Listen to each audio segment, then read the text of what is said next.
हमारे वृंदावन में एक महाराज जी थे, वो कभी बिहारी जी दर्शन करने नहीं जाते थे। इतने साल वृंदावन में रहे लेकिन बिहारी जी नहीं गए। कुछ लोगों ने कहा, बोले बाबा आप बिहारी जी दर्शन करने नहीं जाते? तो ऐसे सिंहासन पर उनके गोपाल जी बैठे थे, उनकी ओर इशारा करके बोले ये कौन है? बोले ये गोपाल जी। ये बिहारी जी नहीं है? बोले ये भी बिहारी जी हैं। तो बोले फिर मैं कहीं और क्यों जाऊं, मुझे इनमें बिहारी जी, इन्हीं में राधा रमण जी, इन्हीं में राधा वल्लभ, सब मुझे इन्हीं में दिख जाते हैं।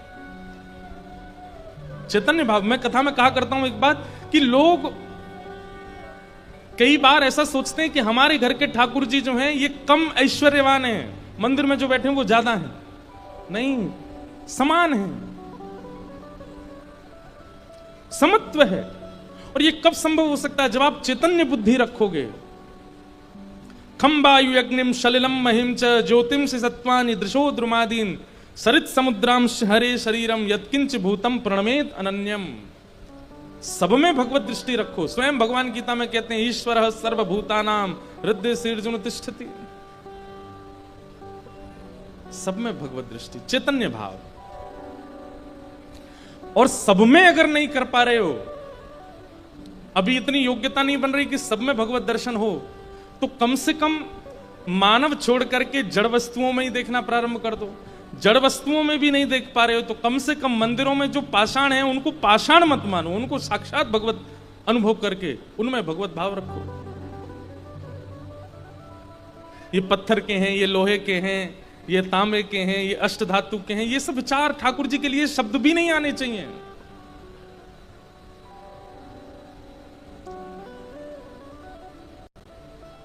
हमारा संबोधन कोई इस प्रकार नहीं करता, देखो वो मांस का टुकड़ा घूम रहा है, तुम मिलके आए उससे। अरे भैया आप यहां सीधे चले आए, बाहर एक कंकाल मिला होगा आपको, उससे मिले थे आप? बाहर एक कंकाल खड़ा है, वो सब लोगों को कथा में जाने का मार्ग बता रहा है, उससे मिले? आप कहोगे कंकाल नहीं है महाराज जी, एक आदमी खड़ा है। क्यों? उसमें कंकाल नहीं है तो सही, लेकिन हम उसको मानव ही मानते हैं, हम उसको जीवित ही मानते हैं, उसको उसके नाम से ही जानते हैं। और नाम नहीं पता तो भी मानव ही कहते हैं, कंकाल नहीं कहते, अस्थि नहीं कहते, मांस नहीं कहते। फिर ठाकुर जी को पाषाण क्यों कहा जाता है? ठाकुर जी को मूर्ति क्यों कह दिया जाता है?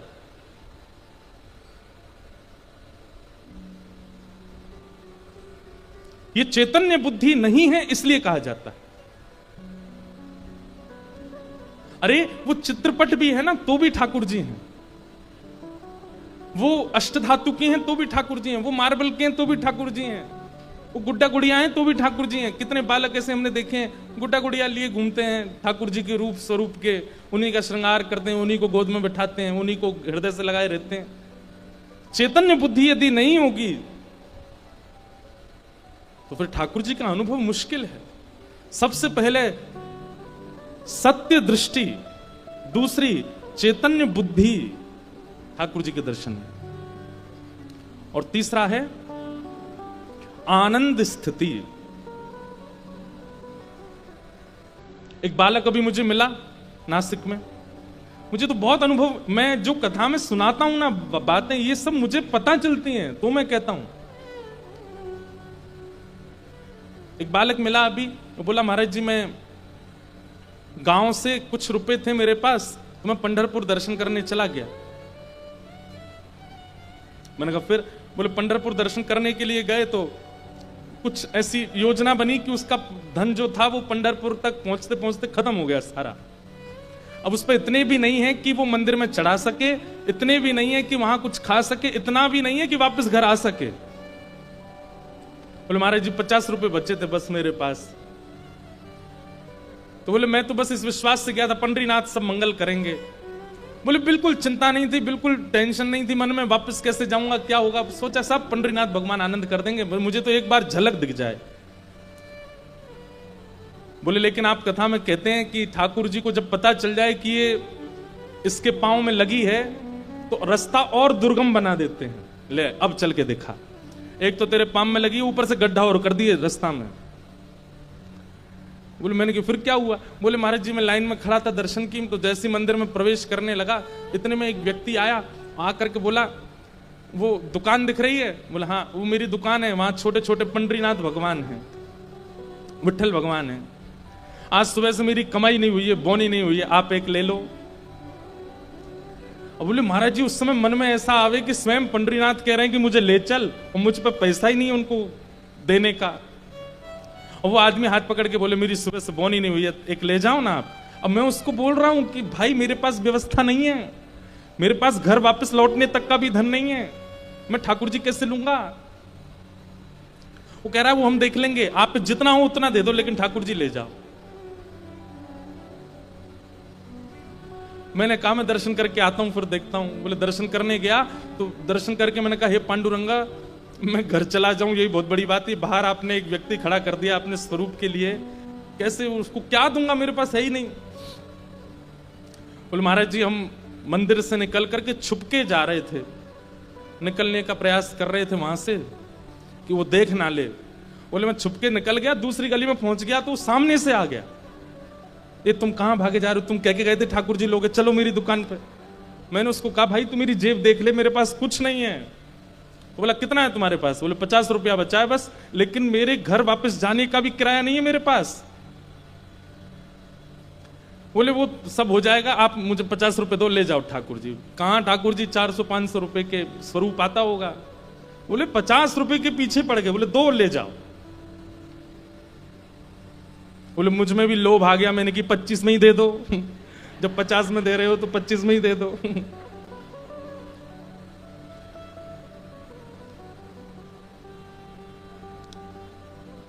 ले लिए ठाकुर जी।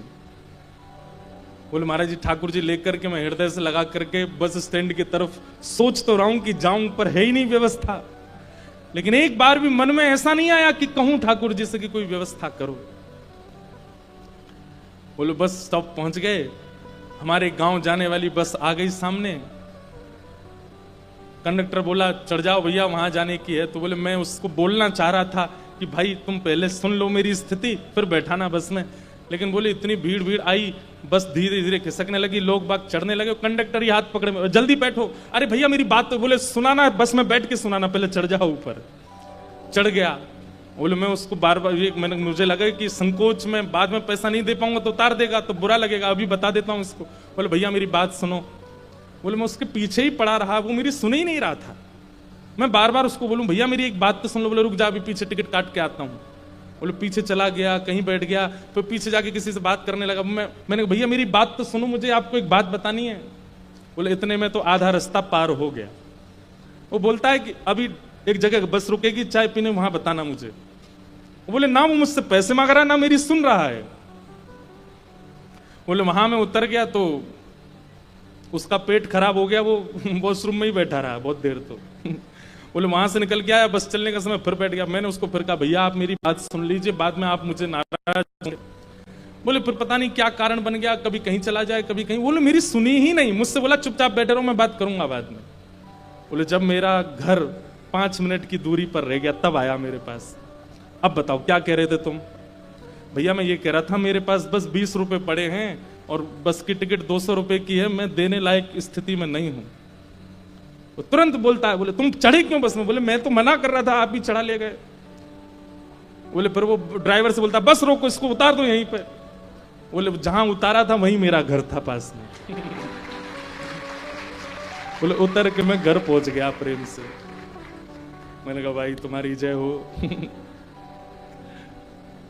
ऐसे ठाकुर जी। अब वो रोवे से रोवे बताते बताते और अपनी स्थिति कहते, ऐसे ठाकुर जी। इसलिए इनको केवल आप बातें मत समझा कीजिए कि बस कोई आया मंच पर बैठ करके सुना के चला गया। एक बार पालन करके देखिए, आप स्वयं अनुभव करेंगे कि परिवर्तन दिखा है मुझे। सत्य, चैतन्य और आनंद, इन 3 स्थितियों का भाव। श्रीमद् भागवत का प्रारंभ इन 3 शब्दों से होता है, तो सोचिए इन शब्दों की महिमा कितनी होगी। सत्य नजरिया, चैतन्य बुद्धि और आनंद स्वभाव। मत बताइए ठाकुर जी को कि आप पीड़ा में हैं। ऐसा प्रिटेंड करो कि नहीं आप बिल्कुल ठीक हो, कोई दिक्कत नहीं है। ये प्रेम है।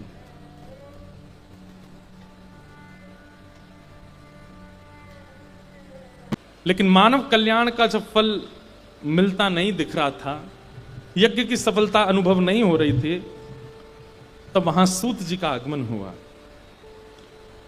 और सूत जी से 88,000 ऋषियों ने प्रश्न किया, इस घनघोर कलिकाल में मानव कल्याण कैसे हो, कृपा कर हमें बताओ।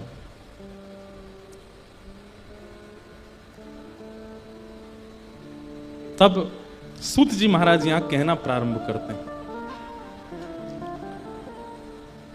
कालव्याल मुख ग्रास त्रास निर्णास हेतवे श्रीमद्भागवतं शास्त्रं कलौ कीरेण भाषितम्। मानव कल्याण कहते किसको है? हम जीवात्माओं का कल्याण किसमें है? ये प्रश्न यदि मंच से किया गया तो अनेक लोग इसके पृथक पृथक उत्तर देंगे, और क्योंकि आप कथा में बैठे हो इसलिए आप सबसे पहला उत्तर यही दोगे, ठाकुर जी की प्राप्ति यही हमारा कल्याण है। अगर आपको पता है कि ठाकुर जी की प्राप्ति आपका कल्याण का साधन है, तो आप में से प्रयास कितने लोग करने हैं? कोई भी नहीं। तो ये तो वही बात हो गई कि कभी कई लोग होते हैं बड़ा चढ़ा के बोलते हैं, तो वो बड़ा चढ़ा के बोलने वाली बात हो जाएगी अगर आप ऐसा कहते हो तो। लॉजिकल बात पर आते हैं कि मानव कल्याण कहते किसको है? मानव कल्याण है क्या?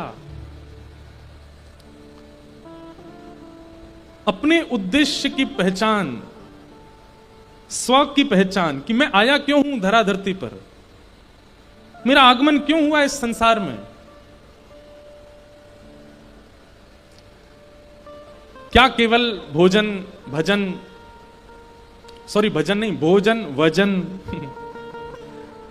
भोजन वजन यही बढ़ाने के लिए आए हैं हम संसार में?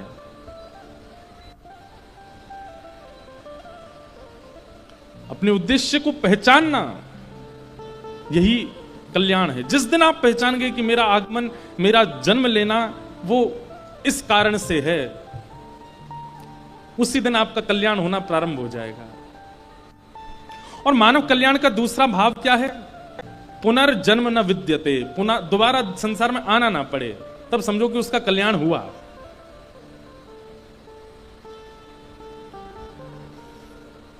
आप कहोगे महाराज जी ना तो कोई बताने बैठा ना कोई पूछने बैठा है कि हम जा रहे हैं कि वापस आ रहे हैं। अरे वही तो बात है कि ना कोई पूछने वाला बैठा ना कोई बताने वाला बैठा, तो फिर इस संसार से इतना मतलब क्यों? आपको ही पता होगा कि आपका कल्याण हुआ कि नहीं। जब अपने से ही सारे काम होने हैं तो फिर इतने लोगों से संबंध क्यों? इतनों के प्रति आसक्ति क्यों? कल्याण होगा तो आपको आपका होगा, आपको पता चलेगा, और आप किसी और को उससे कोई अभिप्राय होने वाला नहीं है। इसलिए अपने कल्याण का साधन पहचानना, इसका मतलब है कि अपने आगमन की स्थिति पहचानना। हम क्यों आए हैं इस संसार में, क्या कारण है इस यहां आने का। आद्य गुरु शंकराचार्य भगवान कहते हैं, कोहम कस्त्वम कुत आयात। हम कौन हैं, तुम कौन हो, यहां क्यों आए हैं।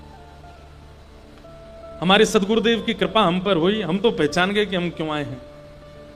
हम तो जान गए कि हमारा इस संसार में जन्म क्यों हुआ। आप कहोगे आप लोगों को कथा सुनाने के लिए, नहीं, जीवन भर ये जीव मिली है, जब तक ये जीव में बोलने की सामर्थ्य है तब तक केवल हरि चर्चा बोलने के लिए हमको जन्म मिला। सुन के कल्याण करना नहीं करना ये आपके ऊपर निर्भर करता है। हमसे और कोई काम हो ही नहीं सकता।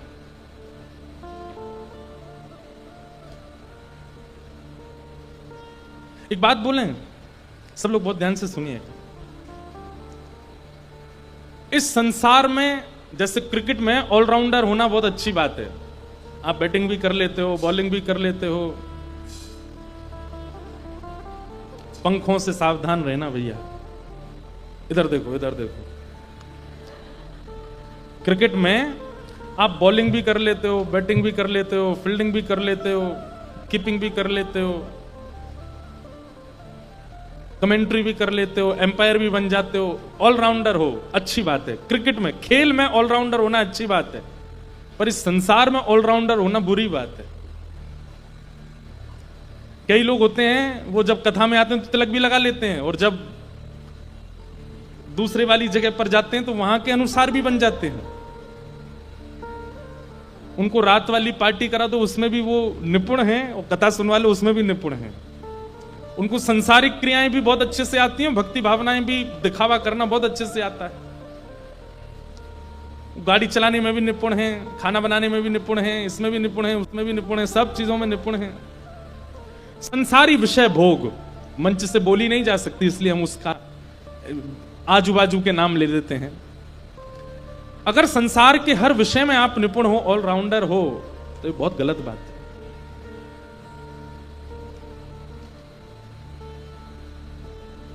कोई ऐसी चीज तो हो जिसमें ये आप कह सको कि ये मुझे नहीं आता, ये मुझसे नहीं हो सकता।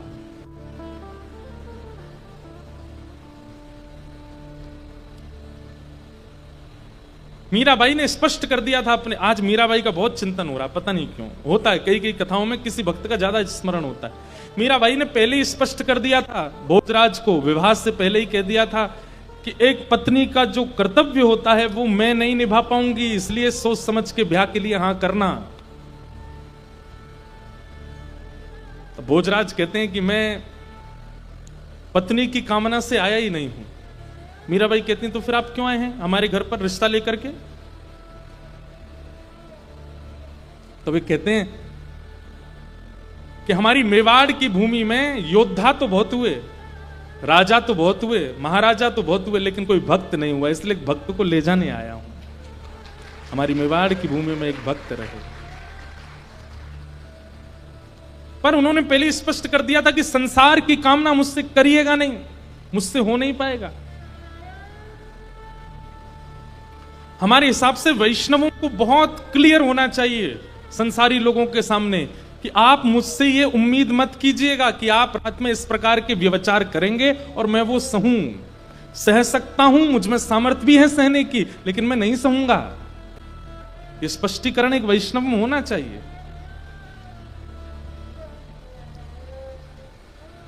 संसार में रहते हैं तो ये सब होता है, होता होगा, पर मैं उसको एक्सेप्ट नहीं कर सकता।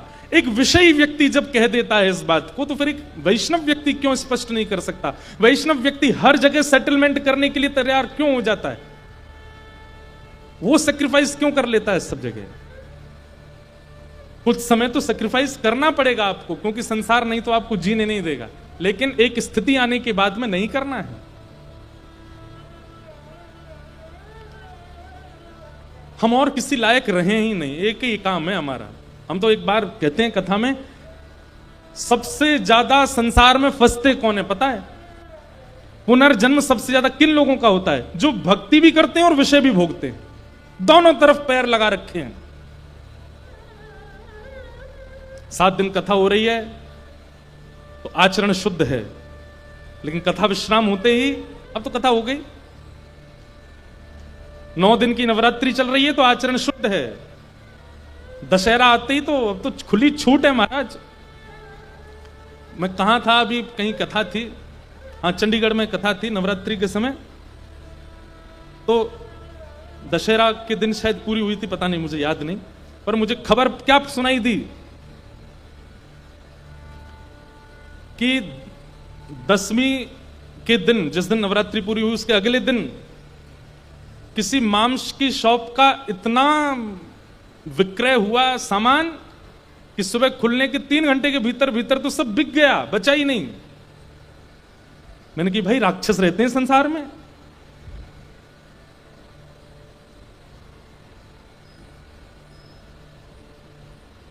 बड़े बड़े लिकर स्टोर जो होते हैं उनमें से बोतलें खत्म हो गई, पी गए सब, प्यासे घूम रहे थे 9 दिन से।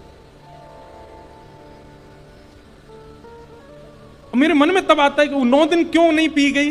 क्योंकि विचार ये था कि नवरात्रि चल रही है, अभी मैया जी का वास है, इसका मतलब वो भक्ति भी कर रहे हैं और 10वीं आते ही वो छोड़ भी नहीं रहे हैं। ऐसी स्थिति के जो लोग होते हैं जो दोनों तरफ मुंह मारते हैं, उनकी अधोगति निश्चित है। एक ठौर पकड़िए बस। ये बात हम खुले मंच से और लगभग सब जगह कहते हैं, एक ठौर पकड़िए, एक जगह पकड़िए। यदि आप संसार के विषयों को नहीं छोड़ पा रहे हैं तो पूर्ण रूपेण उनका उपभोग कीजिए। आपके पास कहने को ठाकुर जी के पास शब्द होगा, देख लीजिए मैं अगर संसार ही था तो मैं आपकी कथा भी तो नहीं सुनता था, आपके मंदिर भी तो नहीं आता था, आपके दर्शन भी तो नहीं करता था, संसार का उपभोग किया।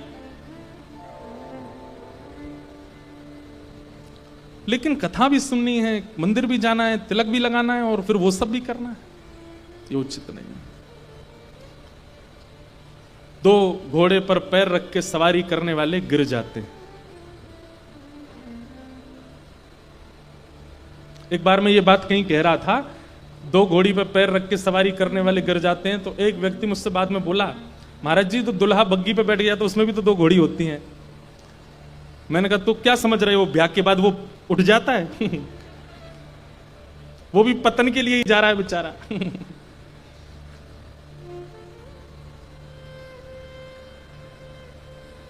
एक के रहिए। यदि आप भक्ति मार्ग में आपको शांति मिलती है तो अब प्रयास कीजिए कि पूर्ण रूपेण आइए इस मार्ग में, पूर्ण रूपेण सर्वस्व दीजिए इस मार्ग को।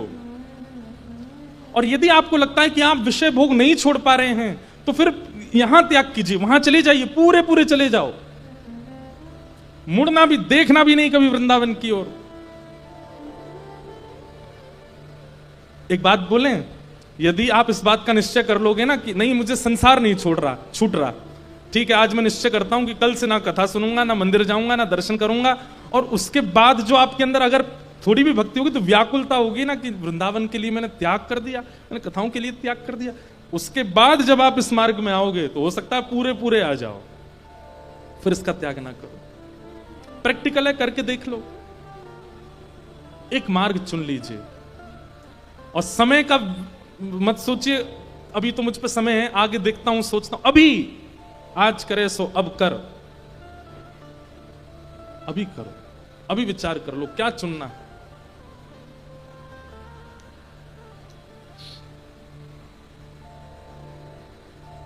कि काल व्याल मुखग्रास त्रास निर्णास है तवे श्रीमद्भागवतं शास्त्रम कलौकीरेण भाषितम्। मानव कल्याण यदि आप चाहते हैं, अपना कल्याण यदि चाहते हैं तो श्री भागवत जी का आश्रय लीजिए। भागवत जी से यही प्रश्न रख करके रोज कथा सुनिए कि मेरा कल्याण कैसे होगा। भागवत जी आपको साधन बताएंगे। किसी का कल्याण ज्ञान मार्ग से है, किसी का कल्याण वैराग्य मार्ग से, किसी का कल्याण भक्ति मार्ग से, किसी का कल्याण प्रेम लक्षणा भक्ति मार्ग से है, और किसी का कल्याण संसार के भोग विलास से ही है। ये भी बात है।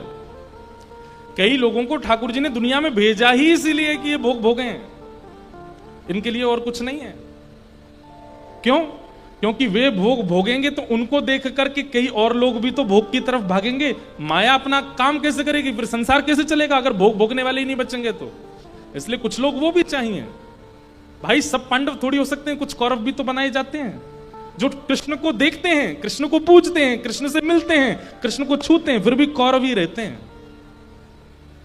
संसार में दोनों चीजें चाहिए। भोजन की थाली में मिठाई है तो नमकीन भी तो है, तभी तो भोजन है।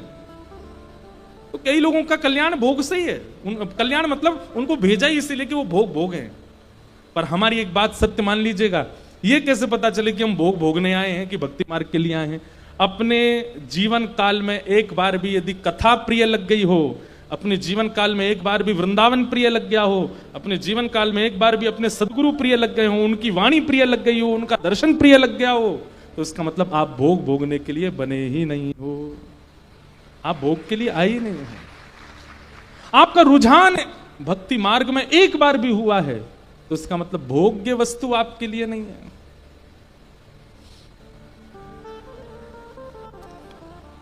भागवत जी का आश्रय लो। सौनकादि ऋषियों ने सूत जी महाराज से प्रश्न किया। सूत जी ने कहा भागवत जी में सामर्थ्य है मानव कल्याण करने की। तो प्रश्न किया कि कैसे भागवत जी कल्याण करती हैं, कृपा करके बताओ। तो कहते हैं एक बार की बात है, भक्ति महारानी के 2 पुत्र ज्ञान और वैराग्य दोनों वृद्ध हो गए। क्योंकि भक्ति तो सब करते हैं पर ज्ञान और वैराग्य का आश्रय कोई नहीं लेता, इसलिए ज्ञान वैराग्य वृद्ध हो गए। तब वृद्ध हुए ज्ञान वैराग्य को पुनः युवा करने की प्रेरणा से नारद जी महाराज बद्रीनाथ गए और बद्रीनाथ में जाकर के सनक सनंदन सनातन सनत कुमार भगवान के प्रथम अवतार, उनसे पूछा कि ज्ञान और वैराग्य युवा कैसे होंगे, कृपा करके बताओ। बहुत ध्यान से सुनिएगा। व्यक्ति कुमार्ग पर क्यों चलता है? क्योंकि ज्ञान का अभाव है। छोटे बच्चे को 500 रुपए अगर आपने दिए तो वो मुंह में लेके फाड़ देगा, क्यों? अज्ञानी है। ठाकुर जी योग्यता सबको देते हैं, शक्तियां सबको देते हैं, इंद्रियां सबको देते हैं, पर हम अबोध बालक की तरह उन शक्तियों का, उन इंद्रियों का दुरुपयोग कर देते हैं। समझ में आ रही है बात? 12-13 महीने के बालक को आप 500 रुपए दो, क्या करेगा? मुंह में ले लेगा, खा जाएगा, फाड़ देगा, चितड़े कर देगा उसके। लेकिन वही 500 रुपए का नोट आप 12 साल के बच्चे को दो, या तो जेब में रख लेगा, गुल्लक में रख देगा, या मां को दे देगा, संभाल लेगा। ये कैसे परिवर्तन हो गया?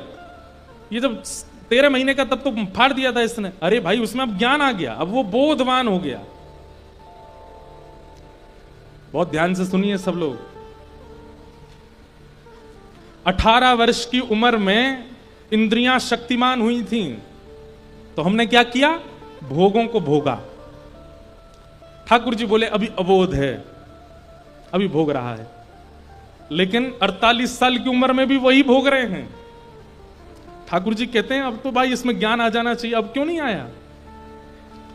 12 साल का बालक यदि 500 रुपए को चबाने लग जाए तो आप उसको डांटेंगे, फटकारेंगे, आप उस पर दंडित करेंगे, भाई तू बालक थोड़ी है। अब ऐसे ही ठाकुर जी जब देखते हैं कि 18 से ऊपर आयु जा रही है, 17 से ऊपर आयु जा रही है, अब ये बालक नहीं है, अब ये बोधवान होना चाहिए, इसको पता होना चाहिए कि भाई इंद्रियों में शक्ति केवल भोग भोगने के लिए नहीं आई है। इस संसार में हर वस्तु केवल खाने पीने और भोगने के लिए नहीं है। और तब भी अगर हम नहीं समझ पाते हैं तो ठाकुर जी हमको अबोध मान करके, और फिर 12 साल के बच्चे पे अबोध मान के हंसा नहीं जाता, उस पर क्रोध करके दंड दिया जाता है।